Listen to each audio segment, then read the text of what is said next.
प्यारे बच्चों, मैं SP Mukherjee, lecturer inter college Bahadurganj Ghazipur. मेरे इस चैनल में आप लोगों का स्वागत है। बच्चों, यूपी बोर्ड की परीक्षा 22 फरवरी से प्रारंभ है। परीक्षा में जाने से पहले हमें निम्न बातों को ध्यान रखना है। देखिए, बोर्ड पर लिखा हुआ है, परीक्षा हाल में ये 10 गलतियां न करें। ये 10 गलतियां आप ध्यान रखेंगे तो आप 90+ मार्क्स लेकर आ सकते हैं। तो ये बातें क्या है? पहला है, क्या लेकर जाना है। जब आप परीक्षा देने की तैयारी कर रहे हैं, जाने की परीक्षा केंद्र पर, तो आप ये ध्यान रखें, आपको विद्यालय से प्रवेश पत्र और रजिस्ट्रेशन कार्ड मिला होगा। प्रवेश पत्र ले लेंगे, रजिस्ट्रेशन पत्र ले लेंगे, 2 काली पेन और 2 नीली पेन ले लेंगे। पेन बिल्कुल नई नहीं होनी चाहिए, क्योंकि नई पेन जो है तुरंत चलती नहीं है। इसलिए जिस पेन से आप तैयारी किए होंगे, आप वही पेन लेकर जाएंगे। या अगर नई पेन खरीदे हैं, उसे 2-4-10 पृष्ठ लिख लें, ताकि वो अच्छी तरह से पेन चालू हो जाए। इसके बाद आप एक पेंसिल साथ में ले लेंगे, क्योंकि पेंसिल की भी जरूरत पड़ती है। एक स्केल ले लेंगे और आप एक हाथ में कलाई घड़ी भी पहन लेंगे। अगर जिसकी नहीं है उसकी तो कोई बात नहीं है, ये होनी चाहिए। एक स्केच पेन ले लेंगे, चाहे वो काली हो चाहे नीली हो, क्योंकि हेडिंग लिखने के लिए स्केच पेन बहुत अच्छा माना जाता है। इसके बाद आधार कार्ड आपको लेके जाना है, क्योंकि जैसे ही आप गेट पर जाएंगे परीक्षा हाल में प्रवेश करने से पहले आपका परिचय पत्र, प्रवेश पत्र, रजिस्ट्रेशन कार्ड और आधार कार्ड की जांच की जाती है। यदि नहीं रहेगा तो आपको परीक्षा में हाल में प्रवेश नहीं करने दिया जाएगा। दूसरा है, क्या लेकर नहीं जाना है। आप ध्यान रखें बच्चों, आपको क्या लेकर नहीं जाना है। आपको जूते मोजे पहन कर नहीं जाना है, क्योंकि परीक्षा हाल में प्रवेश करने से पहले आपको जूते मोजे उतरवा दिए जाते हैं, क्योंकि शक होता है, हो सकता है ये जूता में या मोजा में कोई चीट वगैरह रखा हो। आप अपने पास कॉपी किताब या कोई लिखा चीट नहीं लेके जाएंगे। गेट पर पहुंचने से पहले आप अपने आप को चेक कर लेंगे, अपने पॉकेट को चेक कर लेंगे कि भूल से कोई कागज़ आपके पॉकेट में तो नहीं छूट गया है। नहीं तो पकड़ जाएंगे तो आप रिस्केट हो सकते हैं। अपने पास मोबाइल लेकर परीक्षा हाल में प्रवेश नहीं करना है। मोबाइल रखने की वहाँ व्यवस्था नहीं होती है, इसलिए मोबाइल आप घर पर ही छोड़कर जाएंगे। अगला पॉइंट, बैग और झोला भी नहीं लेके जाना है, क्योंकि गेट से बाहर ही आपको बैग झोला रखवा दिया जाता है। तो परीक्षा से निकलने के बाद वो बैग झोला भूल भी सकता है, इसलिए बैग झोला आप लेकर नहीं जाएंगे। अगला है, कोई इलेक्ट्रॉनिक घड़ी पहन कर नहीं जाएंगे। साधारण सी घड़ी होगी, इलेक्ट्रॉनिक घड़ी रहेगी तो आपको प्रवेश नहीं करने दिया जाएगा। या इलेक्ट्रॉनिक कोई डिवाइस अपने पास लेकर के नहीं जाएंगे। ये बातें ध्यान रखना है। तीसरी बात क्या है, जैसे आप परीक्षा केंद्र पर पहुंच रहे हैं, आपको आधा घंटा पहले परीक्षा केंद्र पर पहुंचना है, क्योंकि जब विलम्ब से पहुंचेंगे तो जल्दी जल्दी में आप घबरा जाएंगे। जो तैयारी करके आए हैं वो भूल सकता है, इसलिए आप परीक्षा केंद्र पर आधा घंटा पहले आप पहुंच जाएंगे। थोड़ी देर वहाँ आराम करेंगे, हो सके तो 1-2 घूंट पानी भी पी लीजिए, ताकि आप अच्छी तरह से आपका शरीर जो है अनुकूल हो जाए परीक्षा देने संबंधी। गेट पर जब आप पहुंचेंगे तो उस गेट पर दोनों तरफ डिस्प्ले चार्ट चिपका होता है। डिस्प्ले चार्ट का मतलब उसमें लिखा होता है कि किस अनुक्रमांक से किस अनुक्रमांक तक किस कमरे में परीक्षार्थी बैठेंगे।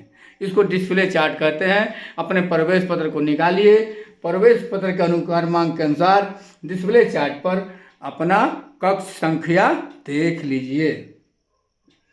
चौथा पॉइंट क्या है, कक्ष में प्रवेश करने पर जैसे आप गेट के अंदर से आप कक्ष में प्रवेश करते हैं, अपने सीट की तरफ जाइए। जहां सीट पर आपका डेस्क स्लिप चिपका होगा, आपका नाम, आपका रोल नंबर लिखा होगा, उसी पर आप बैठेंगे।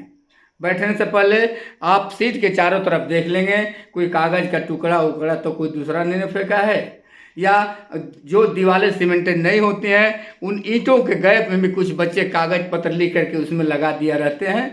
तो अगर ऐसा दिखाई देता है तो आप तुरंत उसे निकाल करके और कक्ष निरीक्षक को सौंप देंगे, ताकि उड़ाका दलाने पर आप निश्चिंत रहें। अगला, उत्तर पुस्तिका मिलने पर, जब आपको उत्तर पुस्तिका मिलती है यानी कापी मिलती है, कापी को आप अच्छी तरह से उलट पलट कर देख लेंगे, उसके पृष्ठों की संख्या देख लेंगे कि जितना पृष्ठ ऊपर मुद्रित है अंदर उतने पृष्ठ हैं कि नहीं, उस कापी के अंदर कहीं कटा फटा तो नहीं है। अगर ऐसी कापी पाई जाती है तो आप तुरंत कक्ष निरीक्षक को देकर दूसरी कापी प्राप्त कर सकते हैं। अब अगला है कापी में अनुक्रमांक लिखना। आपके 10 अंकों का अनुक्रमांक होता है। पहले इकाई दहाई सैकड़ा में लिखा जाता था, लेकिन अब 10 अंक होने से आप इकाई दहाई सैकड़ा में नहीं लिखते हैं। जैसे मान लीजिए आपका अनुक्रमांक 5, 6, 7, 9, 3, 2, 1 इत्यादि है, तो आप कैसे लिखेंगे? आप कापी पर वहाँ जहाँ अनुक्रमांक लिखने का स्थान बना है वहाँ पर पम्या का उत्तर 5 लिखेंगे, फिर कामा करके 6 लिखेंगे, फिर कामा करके 7 लिखेंगे, फिर कामा करके 9 लिखेंगे, फिर कामा करके 3। इस तरह से सभी अंकों को अपने उत्तर पुस्तिका के निर्दिष्ट स्थान पर आप लिखेंगे। समझ में आया? अब पेपर मिलने पर कापी पर अब लिख देंगे नाम गांव वगैरह सब जो पता दिया है, जो अनुक्रमांक लिखना है। जब कापी का जितने प्रविष्टि आप भर लेंगे तो आपको पेपर दिया जाएगा। जैसे बेल बजेगी आपको पेपर मिल जाएगा। पेपर मिलने पर आप क्या करेंगे? पेपर की भी अच्छी तरह से जांच कर लेंगे, जैसे आपने कापी की जांच किया है। पेपर के ऊपर पृष्ठ मुद्रित होता है, देख लीजिए कि कै पृष्ठ का है, उतने पृष्ठ आपके पेपर में है कि नहीं। फिर पेपर को खोल कर देख लीजिए कोई प्रश्न मिस प्रिंटिंग तो नहीं है, क्योंकि कुछ प्रश्न मिस प्रिंट हो जाता है, आप समझ नहीं पाते हैं कि क्या प्रश्न में मांग रहा है। उस अच्छी तरह से जांच लेने के बाद कहीं कटा फटा तो नहीं है, और तब आप पूरी तरह से संतुष्ट हो जाएंगे।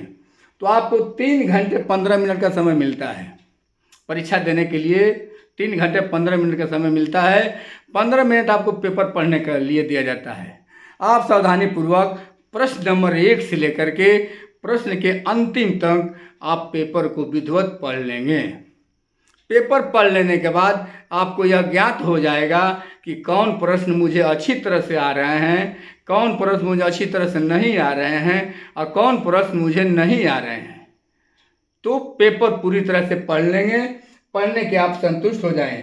क्योंकि प्यारे बच्चों, इस 3 घंटा 15 मिनट में ही आपके 365 दिन का फल मिलने वाला है। यानी 365 दिन आपने कड़ी मेहनत किया होगा, कठिन परिश्रम किया होगा। अगर सावधानी से पेपर पढ़कर उसका उत्तर नहीं देते हैं तब 365 दिन की मेहनत आपकी बेकार चली जाएगी। इसलिए पेपर को सावधानीपूर्वक पढ़ लेंगे। पढ़ लेने से आपको ज्ञात हो जाएगा कौन सा प्रश्न हमें अच्छा से आ रहा है और कौन प्रश्न हमें अच्छा से नहीं आ रहा है। क्योंकि पहले दिन हिंदी का पेपर है, उत्तर प्रदेश शासन ने लगाया है कि हिंदी में फेल तो सभी विषयों में फेल। इसलिए बड़ी सावधानी से आप पहले दिन हिंदी का पेपर देंगे ताकि आप 90+ मार्क ला सकें। जब आप परीक्षा देना शुरू करेंगे उसी दौरान आपके पास एक अटेंडेंस शीट आती है जिसमें परीक्षार्थियों के उपस्थित होने के लिए हस्ताक्षर करवाए जाते हैं। आप अटेंडेंस शीट को अच्छी तरह से देख लेंगे।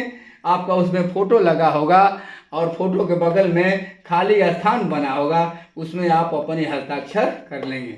ये अत्यंत अनिवार्य है, क्योंकि कभी कभार बोर्ड में कापी भूल जाती है, उत्तर पुस्तिका भूल जाती है, तो आपका मार्क्स नहीं मिल पाता है। कापी नहीं तो मार्क कहाँ से मिलेगा? इसलिए ये अटेंडेंस शीट जब आप हस्ताक्षर किए रहेंगे तो आप कोर्ट के माध्यम से आप कापी को खुजवाएंगे, क्योंकि कोर्ट आपको कापी का खोजेगा और आपका पूरा नंबर दे दे। इसलिए अटेंडेंस शीट आप सावधानी पूर्वक अपना हस्ताक्षर कर लेंगे। इसके बाद अगला नंबर है उड़ाका दल आने पर। परीक्षा के दौरान बैच बने होते हैं, कुछ अधिकारियों का, कुछ शिक्षकों का, जिसे हम उड़ाका दल कहते हैं। कभी कभी बीच में आते रहते हैं, तो जैसे उड़ाका दल आता है आपको घबराना नहीं है। आप सावधानी पूर्वक अपने सीट पर बैठे रहेंगे, इधर उधर ताक झांक नहीं करेंगे। अगर उड़ाका दल बैच के सदस्य आपके कमरे में घूम रहे हैं तो आप उनकी तरफ नहीं देखेंगे, आप अपने कॉपी में देखेंगे। जो प्रश्न आप हल करें उसे आप आसानी से सावधानी पूर्वक आराम से धीरे धीरे हल करते रहेंगे। थोड़ा सा आप इधर उधर होंगे, ताक झांक करेंगे तो उन्हें शक हो सकता है, आपको खड़ा करा कर चेक कर सकते हैं, तो आपका समय बर्बाद होगा। इसलिए उलाका दल के आने पर आप बिल्कुल घबराएं नहीं, शांति से अपने जो प्रश्न हल करें उसे आप हल करते रहें। अगला है उत्तर पुस्तिका चेक करना। परीक्षा बीत जाने के बाद अगर आपको समय बच रहा है 2, 4, 5, 10 मिनट, आप प्रश्न नंबर 1 से लेकर प्रश्न नंबर अंत तक अपने उत्तर पुस्तिका को चेक करेंगे कि कहीं प्रश्न में हमें प्रश्न संख्या गलती तो नहीं लिख दिए हैं या हमें कहीं कोई मिस्टेक तो नहीं है। एक बार चेक कर लेंगे तो आप पूरी तरह से संतुष्ट हो जाएंगे कि हमने जो उत्तर लिखा है सही लिखा है और सही प्रश्न संख्या दिया है। इसके बाद परीक्षा के बाद कॉपी जमा करने का समय आता है। कॉपी जमा करते समय बच्चे घबरा जाते हैं, तो आपको घबराना नहीं है। वो कक्ष निरीक्षक होंगे, वो बारी बारी से रोल नंबर वाइज अपने कॉपी को इकट्ठा करते हैं। आप सीट पर बैठे रहेंगे, जब कक्ष निरीक्षक आपके पास आएंगे, कॉपी मांगेंगे तो आप उससे उन्हें आप कॉपी सौंप देंगे। कभी कभी कॉपी जमा करने की घबराहट में, कमरे से बाहर निकल के घबराहट में आप प्रवेश पत्र या रजिस्ट्रेशन कार्ड या आधार कार्ड या पेन या कोई उपकरण हड़बड़ी में भूल जाते हैं, वहीं छूट जाता है और आप बाहर चले जाते हैं। बाहर जब देखते हैं तो याद पड़ता है कि ये सामान छूट गया। इसलिए कॉपी जमा करते वक्त मेरे प्यारे बच्चों आपको घबराना नहीं है, शांति से बैठे रहना है। जब कक्ष निरीक्षक आपके पास आएंगे, कॉपी आपसे मांगेंगे तो आप उन्हें कॉपी सौंप देंगे। फिर जब आप कक्ष से बाहर निकलते हैं तो चूंकि सभी कमरे के बच्चे बाहर निकलते हैं इसीलिए काफ़ी भीड़ हो जाती है, तो गेट पर आपको धक्का मुक्की नहीं करना है। अगर धक्का मुक्की करते हैं कहीं गिर सकते हैं, चोट लग सकती है, तो आपके अगले दिन के परीक्षा में बाधा उत्पन्न हो सकती है। और आप अपने मित्रों से भी उस दौरान बात नहीं करेंगे। जब आप भीड़ ज़्यादा हो थोड़ा रुक जाएंगे और बाद में बाहर निकलेंगे और इसके बाद अपने मित्रों से बात करेंगे। तो मेरे प्यारे बच्चों ये 10 बातें हैं जिन्हें आपको अच्छी तरह से समझ लेना है। जो जो चीज़ बताई गई हैं वो शैक्षिक उपकरण आपको परीक्षा समय अपने साथ लेकर के जाना है और इस वीडियो को आपको कई बार देखना है, समझना है। अगर अच्छा लगे तो इसे लाइक ज़रूर करिए, इसको शेयर करिए कि जो आपके अन्य मित्र हैं परीक्षा देने वाले उनको भी इनकी जानकारी प्राप्त हो सके और वो भी 90+ का मार्क्स प्राप्त कर सकें।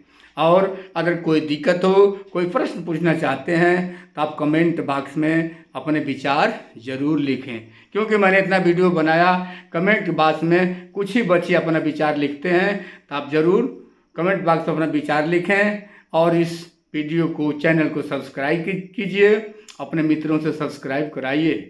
तो अगले वीडियो में जो भी मैं बनाऊंगा तुरंत आपको इसकी जानकारी प्राप्त हो जाएगी। सो धन्यवाद।